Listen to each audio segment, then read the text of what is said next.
Continuamos en el grado de Historia en la UNED y vamos a desarrollar algunas preguntas. Desde España en el siglo VII, Hispania al Andalus, los siglos 7 al 9. Hablemos de la composición del aula regia en la Hispania visigoda. ¿Qué era el aula regia? Desde las fechas tempranas hubo organismos asesores alrededor del monarca. Fue tras el siglo VI cuando Leovigildo aparece el aula regia, llamado a convertirse en uno de los pilares del Estado. Fue el resultado de un cúmulo de diversas influencias como el Senatus, antiguo conjunto visigodo de ancianos magnates que asesoraban al rey, y el Consistorium, príncipes, órgano asesor del emperador durante el Bajo Imperio. El núcleo del aula lo constituyó el Officium Palatinum, formado por los magnates con oficio en el palacio, auxiliados por hombres libres no privilegiados, libertos e incluso siervos reales. Influenciado por la prefecturia del pretorio de las Galias. La palabra Palatinum significa casa o corte del rey. Las oficinas del palacio, Scrinia, estaban a cargo de los magnates aludidos, mayores con títulos de comes, auxiliados por citados menores o subalternos. Tras la reorganización de Leovigildo, el oficium queda establecido así. Comités Palatini, vinculados a un oficio de origen doméstico, como guardias armados encargados de bodegas, cocina, coperos. Comités Palatini vinculados a oficios públicos como redactores de leyes, administradores de recursos fiscales, provinciales y fundiarios, administradores de tesoros públicos como aduanas y tránsito, acuñación de moneda, administradores de la ciudad de Toledo, proscomes civitatis. El núcleo del aula lo formaron el Officium, junto a otros comités sin oficios específicos. Los dignatarios designados por el rey para gobernar las diferentes provincias, los duces provinciae, encargados de igual tarea en las ciudades, los comités civitatis, jefes militares de alto nivel, comités honorarios, fideles regis, magnates vinculados al rey por fidelidad personal, algunos obispos en virtud de los deberes que integraban las fides regia. Las facultades de dictamen del aula regia se extendieron además de a cuestiones de leyes a multitud de asuntos políticos, judiciales y militares, aunque sin valor vinculante, dada la naturaleza de la potestad real. Tampoco actuaban siempre a la vez, dada su complejidad. Pregunta de desarrollo. Los concilios de Toledo y su papel legislador. Especialmente significativa fue la función desempeñada por los concilios de Toledo a tenor de la importancia de algunas de las reuniones conciliares. La conversión de Recaredo al catolicismo se produjo en el tercer concilio, en el 589, como ya vimos. Sin embargo, este tercer concilio fue algo excepcional que no se preveía que tuviera continuidad.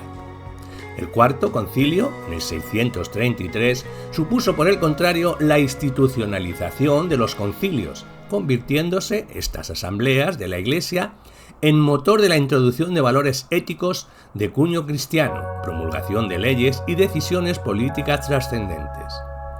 Intervenían en tareas legislativas, pero era siempre el rey el que dotaba de fuerza de ley a los cánones conciliares, si bien los seglares no podían intervenir en las decisiones que afectaban a los asuntos propios de la Iglesia que se discutían por separado.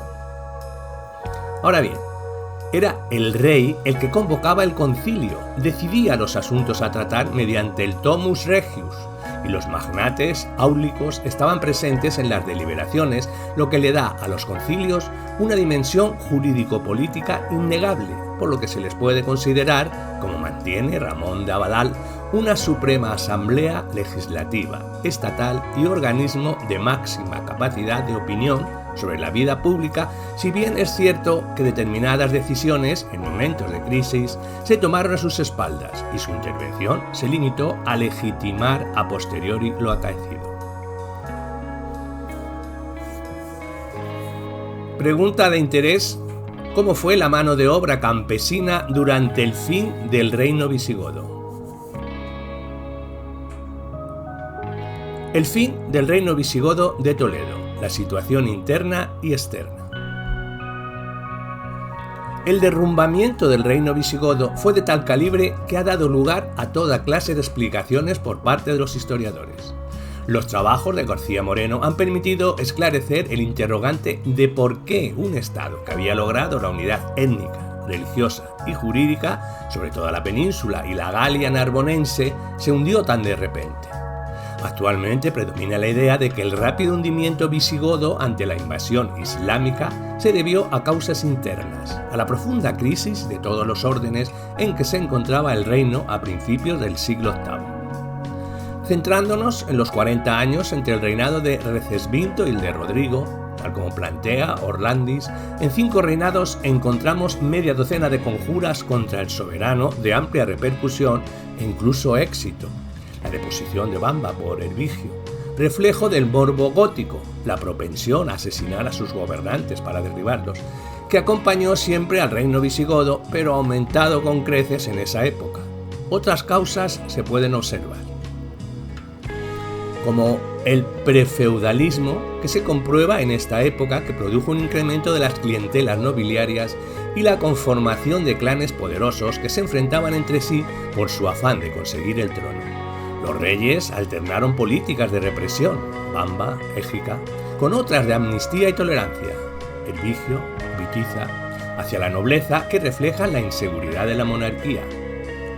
Otro punto a observar en el campo socioeconómico, que se ven síntomas de decadencia, a veces producido por causas naturales, pestes, malas cosechas, y que tuvieron su influjo en la demografía. Asimismo, las hambrunas provocaron la condonación de impuestos atrasados impagados. Otro punto a observar sería el descontento social que provocó fugas de esclavos que se dedicaron al bandidaje, sembrando la inseguridad y provocando escasez de mano de obra. También hemos visto ya cómo se endurecieron las leyes contra los judíos. Otra observación sería que la moneda entra en decadencia, pasando de la buena ley de los reinados de Recesvinto y Bamba a la acuñación de monedas ligeras, sin apenas oro, en tiempos de Witiza. Los precios por ellos suben, se pagan los impuestos en especie y se producen multas pecuniarias que revelan la escasez de ingresos fiscales de la época. Y por último, en el clero, que hubo una crisis moral y de costumbres, envileciéndose el episcopado, que se refleja en los últimos concilios que dictan copiosa legislación destinada a corregir los abusos de alto clero y los malos hábitos y actitudes indignas del clero llano. Como conclusión, se puede afirmar que a principios del siglo VIII el reino visigodo se encontraba en una profunda crisis que le restó su capacidad de resistir ante el enemigo, sobre todo viendo el desinterés por el servicio de armas, que se reflejó en la famosa ley militar de Bamba, derogada por Hervigio, y la división del ejército por el enfrentamiento entre huiticianos y rodriguistas. Otro tema de desarrollo serían las divisiones de la sociedad visigoda en el siglo VII. La sociedad hispano-visigoda se estructura definitivamente tras los reinados de Leovigildo y Recaredo, y su modelo durará hasta el fin del Estado godo. La población de la Hispania visigoda del siglo VII está estructurada estatalmente, destacando desde el principio del asentamiento en la península los descendientes de los linajes más antiguos, de condición libre, entre los que hubo frecuentes lazos de vinculación y fidelidad hacia otros hombres que por su linaje y fortuna eran considerados superiores. Esta vinculación podía ser personal o militar, y tanto los jefes militares como los señores tuvieron esta clase de clientes. Este proceso de formación de clientela se vio influido por varios factores. La consolidación del dominio territorial de los reyes sobre la península, la política unificadora de Leovigildo, el contacto directo de los visigodos con la sociedad provincial romana, la idea cristiana que dividía la sociedad en oratores, bellatores o laboratores. El ordenamiento jerárquico condicionaba al individuo de tal modo que sus actividades debían circunscribirse a las de su propia categoría, sin que pudiera ejercer actividades de otra, ya que esto era motivo de castigo por las leyes. Sin embargo, sí que existía una cierta movilidad social, ya que aunque el nacimiento marcaba la pertenencia a un grupo, ciertos factores podían aupar o degradar a un individuo. Había un abismo entre las clases altas y bajas. siendo la división principal entre hombres libres y siervos, con un abanico amplio de situaciones de hecho y de derecho. Solo los libres podían hacer testamento y testificar en tribunales, y solo en caso de que no hubiera ningún hombre libre que pudiera testificar, se escuchaba a un siervo. Cada vez más será la posesión de la tierra la que marque la diferencia entre los poderosos y los humildes. En la cúspide encontramos la aristocracia, de la que saldría el rey, poseedora de casi toda la tierra, con un escalafón y un escalón superior formado por la nobleza palatina y de servicios, a los que seguían los pequeños propietarios de condición libre, los privati, y por debajo de estos los clientes, encomendados y libertos. Finalmente, en el escalón más bajo se encontraría la población servil, con diferencias entre los que atendían al rey y a la iglesia y a los que atendían a los señores. Otra pregunta de desarrollo sería cómo era la clase superior entre los señores y los senatores. El estamento superior de la sociedad visigoda lo constituyó la nobleza palatina, cuyos miembros acapararon los puestos de la administración civil y militar, así como los gobiernos territoriales y locales. Las denominaciones que reciben estos miembros, los viri ilustres, señores palatí, mayores palatí, primates, optimates, son indicios que indican que sus miembros eran solo los del aula regia, que era la aristocracia por el hecho de pertenecer a ella. Se mantuvo la costumbre de la clientela, siendo destacable la de los miembros de la nobleza que formaron parte de la clientela regia con los lazos especiales de fidelidad, la fideli regis, gardingos, clientes, teniendo estos a su vez clientes, bucelarios, sayones, que fueron buscados por las facciones que se formaban en un claro principio de feudalización. La antigua aristocracia hispano-romana siguió dos caminos. Unos se confundieron pronto con la nobleza germana de linajes godos, entrando en la administración, mientras que otros, los llamados senatores, procedentes de las familias aristocráticas provinciales, quedaron al margen de la aristocracia palatina, dedicándose a sus extensas posesiones territoriales. Por último, los obispos católicos, desde la conversión de Recaredo, entraron a formar parte de la clase superior visigoda, gozando de privilegios que les hacían auparse a una posición social eminente, participando en la elección del rey. Los metropolitanos y duques gobernaban las provincias, los obispos y condes las ciudades, y a los eclesiásticos les competían funciones de vigilancia de la actuación de los funcionarios civiles y funciones fiscales. Otra pregunta que sería de examen y de desarrollo: las clases no privilegiadas. En el reino visigodo existían por último dos clases inferiores, los hombres libres y los siervos no libres, cuya única esperanza de prosperar se centraba en cultivar tierras baldías, ya que así obtenían la propiedad de un tercio de las mismas, entrar como cliente de un señor o dedicarse al bandidaje, los báugaras. Entre los libres encontramos población goda e hispano-romana, existiendo en el reino visigodo un segmento de población libre no privilegiada, llamado mediocres, cuando forman parte del personal palatino o militar, o privati o posesores, cuando cultivan sus propias tierras, y ambos estaban sujetos al pago del impuesto territorial y al suministro de caballos para el correo oficial, prohibiéndoseles vender sus tierras a gentes privilegiadas que estuvieran exentas de impuestos, con el fin de proteger los ingresos del reino. La mayor parte de los libres vivieron en las ciudades ejerciendo profesiones liberales: maestros, médicos, escultores, plateros, así como comerciantes y artesanos. De este grupo proceden los encomendados, los bucelarios, los colonos y libertos, que sin ser semilibres tienen limitaciones que les diferencian de los libres estrictos. Los siervos y esclavos se distinguían por su origen: guerra, comercio, matrimonio, penas, deudas, o por nacimiento, estos últimos llamados vernulus, y se habla de tres categorías: del rey, de los señores y de la iglesia. Los del rey estaban bien considerados, pudiendo testificar en tribunales y podían tener bienes propios, incluso esclavos. Los demás siervos del fisco regio tenían una posición superior a los comunes y eran la fuente principal de ingresos del reino junto con los de los pequeños propietarios libres antes mencionados. Los siervos de la iglesia eran valiosos, ya que la mayoría eran braceros que trabajaban las tierras de la iglesia, que carecían de valor sin brazos que las trabajaran. Por último, los de los señores eran idóneos, domésticos, que vivían con los señores, o bien la gran mayoría eran rurales, que eran la gran masa de la población servil que trabajaban las tierras de los grandes señores. De los siervos procederán a su vez los libertos, manumitidos por sus dueños e inferiores a los libres, propiciada por la Iglesia. Al principio la libertad era absoluta, pero se fue restringiendo con el fin de no desposeer a las tierras de las necesarias manos que las trabajaran.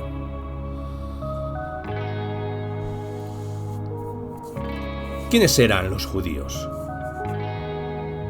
Si solo nos fijamos en la legislación antijudía del reino visigodo, perderemos la perspectiva real de la situación.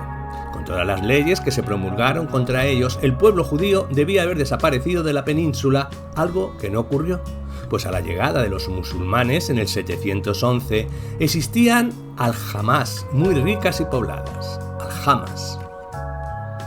Se legisló únicamente su persecución, nunca su protección o su permisividad, y sin embargo sobrevivieron porque estas leyes apenas se cumplían, pues los judíos eran necesarios y algunos reyes fueron más tolerantes que otros. El problema judío fue religioso, no radical, y los conversos sinceros llegaron incluso a alcanzar puestos claves en la corte.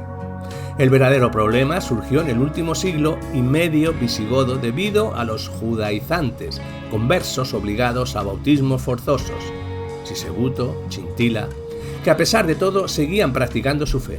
Sin embargo, la actitud de algunos nobles y alto clero que cuando les convenía se apoyaron en ellos hacía que en la práctica las leyes fueran neutralizadas.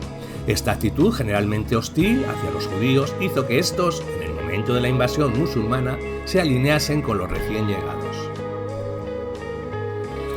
Otra pregunta y un resumen sería: ¿qué es la evolución de la propiedad en la España visigoda y su impacto en la vida económica, los recursos económicos, la agricultura y la ganadería?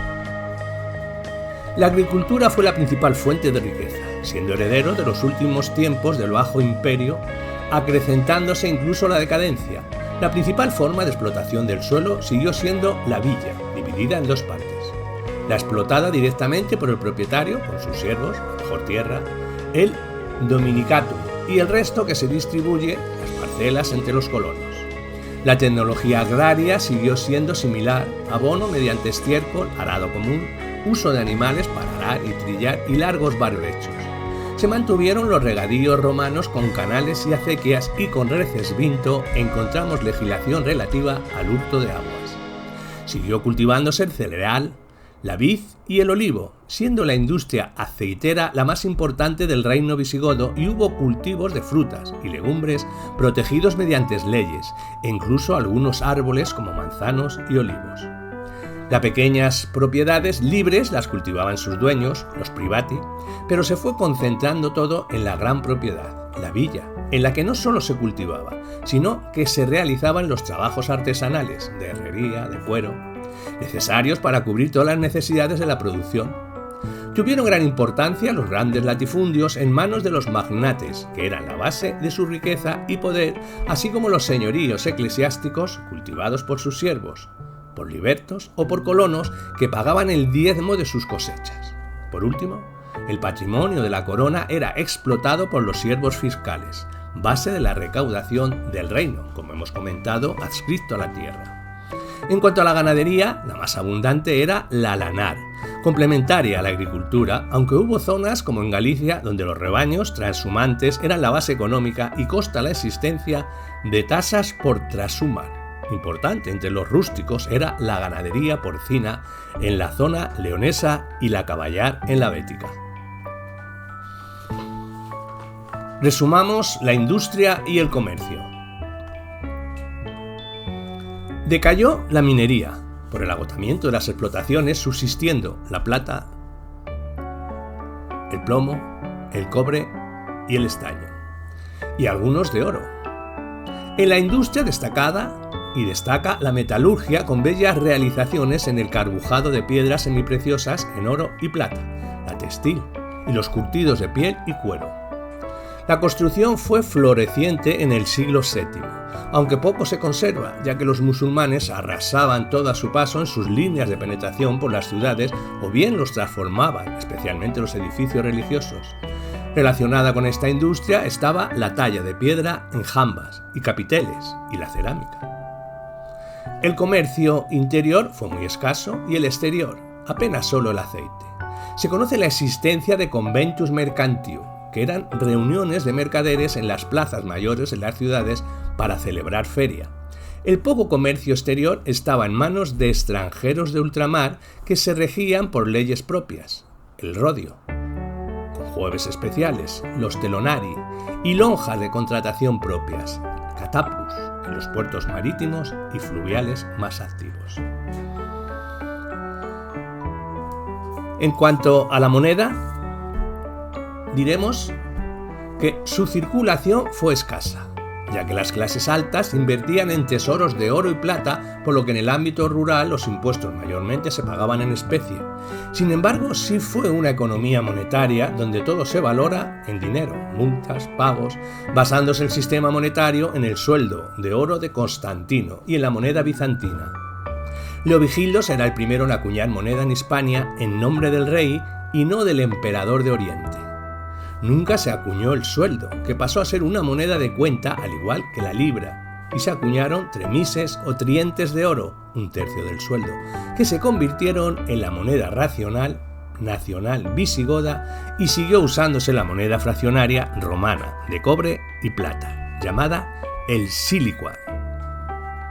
La acuñación monetaria era exclusiva del rey, a modo de regalía, aunque se conocen acuñaciones particulares, tal vez de reyes secesionistas que no llegaron a cuajar, existiendo cerca de 80 cecas, localizadas junto a explotaciones auríferas e incluso algunas móviles por la necesidad de acular in situ. Los trientes, desde Leovigildo hasta Bamba, poseían buena ley y peso, pero a partir de Égica, 687-702, fueron degenerando, siendo a principios del siglo VII prácticamente de plata.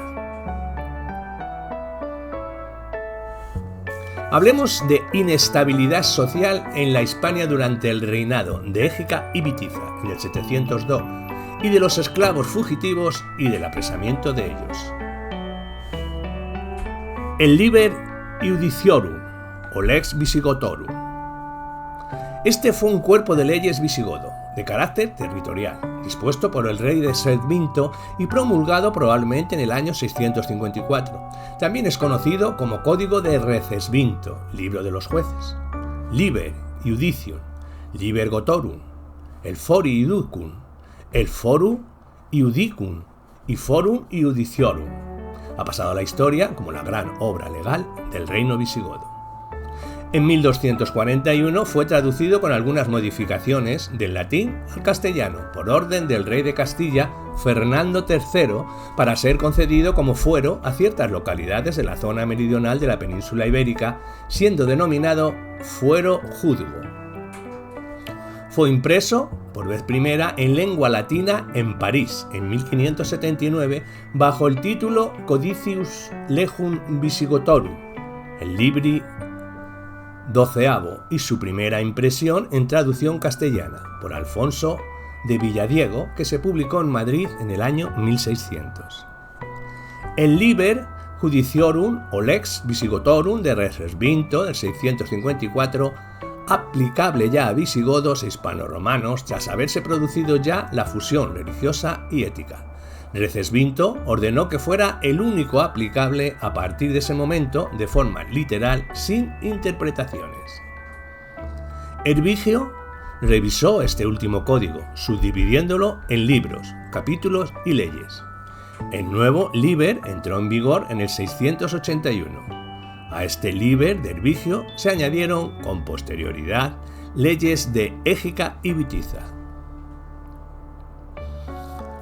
En su artículo, Amancio Islafred habla de conflictos internos y externos en el fin del reino visigodo y de la Hispania Y como hipótesis dice que los acontecimientos políticos sobre el 700 en el occidente mediterráneo parten de un antagonismo imperio-califato, un conflicto que generó en el reino visigodos diversos alineamientos. La carta de Bamba al emperador, a pesar de que no se sabe su contenido, marca un punto de inflexión en las relaciones visigodos-imperio. Sobre la llegada al poder de Rodrigo, la violencia se debió a que no era nada insólito en los reinos visigodos que los reyes tratasen de apropiarse del reino para sus descendientes. Es verosímil que Witiza hubiera establecido algún proyecto, lo que explicaría la violencia que Rodrigo hubo de emplear para hacerse con el poder. La minoría de edad de los hijos de Witiza, junto a las dificultades de hacer próspera la candidatura al trono, apunta a una intervención de Rodrigo dispuesta a evitar la continuidad de los descendientes de Égica al frente del reino. Es posible que los viticianos tuvieran una actitud de doblez ante la invasión islámica, actitud que pudo tener su origen en las alianzas previas al 710 y en el distanciamiento de esta familia con respecto al imperio. Así pues, pudieron estar interesados en una momentánea presencia musulmana, aunque es poco probable que la reclamasen. Otra cosa es que intentaran aprovecharse de la nueva situación propugnando una política de pactos que afianzase su autoridad en el reino. Su posición cambió pronto en cuanto se hicieron evidentes las intenciones conquistadoras de los musulmanes. Para sus contemporáneos, la tradición viticiana no debió ser transparente, debido a que estos conflictos fueron reducidos y tardíos. Beato de Liébana nos cuenta cómo una multitud de individuos viticianos proliferaban en el reino Astur y siguieron existiendo en el noreste de la península, lo que evidencia que no recayó una pesada memoria sobre el personaje. Javier Arce Martínez y Gisela Ripoll Loble hablan de la transformación y el final de las villae en Occidente, en los siglos IV y VII, y de sus problemas y perspectivas. En las líneas de investigación recientes permiten comprobar que complejos arquitectónicos rurales, villaes, señoriales y aristocráticas fueron usados y utilizados y reutilizados en los siglos VI y VII, pero presentan distinciones según lugares, contextos y particularidades regionales, así como problemas de tipo social y económico. Las villae no se refiere en la antigüedad tardía a lo que entendemos por una residencia o sitio agrario, el pars urbana o pars rústica. Es a partir del siglo VI la palabra villa define tanto la edificación residencial como las propiedades que de ella dependen. Repite esto Isidoro e identifica la villa con una tierra, posesión de terreno, indicando que en el siglo VI la palabra villa no solo define la edificación residencial, sino también el conjunto de propiedades que de ella dependen. La villa define también a una domus, a un conjunto de tierras del tipo res o a una casa, y las tierras que las circundan. Además, se puede considerar como un yacimiento privilegiado, con una superficie media de 0,5 y 3,5 hectáreas, al menos con dos elementos arquitectónicos significativos y otros agrícolas bien diferenciados. Debemos suponer que las villae romanas del siglo IV eran ocupadas por propietarios romanos, poseedores de esas tierras, explotadas por sus colonos y visitadas por aquellos como fuente de su riqueza y patrimonio. Llegaron por este tiempo los bárbaros, a los que se les concede tierras por acuerdos, pactos o apropiación. El análisis de algunas villae permite determinar que las estructuras residenciales sufren un proceso evolutivo hacia una reestructuración de sus espacios, cambiando su función utilitaria. Los espacios de habitación y recepción se transforman en lugares productivos de manufacturas del proceso de explotación y de almacenamiento. Algunas habitaciones, habitáculos, siguen conservando su destino original y otras pasan a depender de la industria y producción, vivienda y explotación juntas. Esta evolución depende de dos factores: del sistema de ocupación y la explotación territorial precedente y la villa como reflejo del estatus del propietario. Frecuentemente se transforma un sector parte de la villa o de la domus urbana en un oratorio privado o en una iglesia, hecho este que se opondrá a la autoridad eclesiástica, pues ésta solo permitía consagrar iglesias con autorización del obispo y bajo su directo control. Se depositaban reliquias en estas, así como se preparaba un baptisterio baptisterio zona el interior de una iglesia donde se encuentra la pila bautismal y tiene lugar la ceremonia del bautismo. La transformación de la villa en iglesias puede llegar a tomar la forma de monasterio y en algunas como fortaleza militar. Igualmente se puede llegar a la transformación parcial o total en necrópolis en los siglos VI y VII y aún más tardíamente, posiblemente al ser la población transferida a otro lugar. Se toma más comúnmente la forma de iglesia más cementerio. Otro tipo de reutilización son las villas que han sido dejadas al abandono, favoreciendo la instalación de un hábitat temporal precario. Muchas de estas villas son el origen de una aglomeración medieval. El yacimiento romano y el núcleo medieval no se ve interrumpido ni por los bárbaros. En Italia y Galia existe un tipo de villa, la fortificación o con torres de vigilancia que puede dar lugar a un castrum o a un burgo medieval. Existe el problema de tratar de fechar estas modificaciones, muy probablemente sucedieron en el siglo V y VI o incluso en el III y IV. Algunos investigadores vinculan este cambio a las incursiones bárbaras consideradas como catastróficas. Los visigodos no se establecieron solo en tierras no pobladas o en la villa, que eran antiguos asentamientos o propiedades romanas, las villas, dispersas por el territorio. Se les permitió también ocupar ciudades. Procopio, refiriéndose a las ocupaciones, nos habla de tres tipos. 1. Confiscación de propiedades agrícolas y distribución entre los vándalos de las mismas tierras vandálicas. 2. Empobrecimiento de los propietarios romanos. En las tierras que parecían poco rentables quedaban en manos de sus propietarios que tenían la obligación de pagarlas. Estos dos puntos no lo explican bien. Al empobrecerse, los propietarios romanos deben dejar o vender las tierras. Y 3. Que no pueden hacer frente a tasas e impuestos por lo que no les sale rentable la explotación. El rey y la aristocracia vándala ocupan las villas.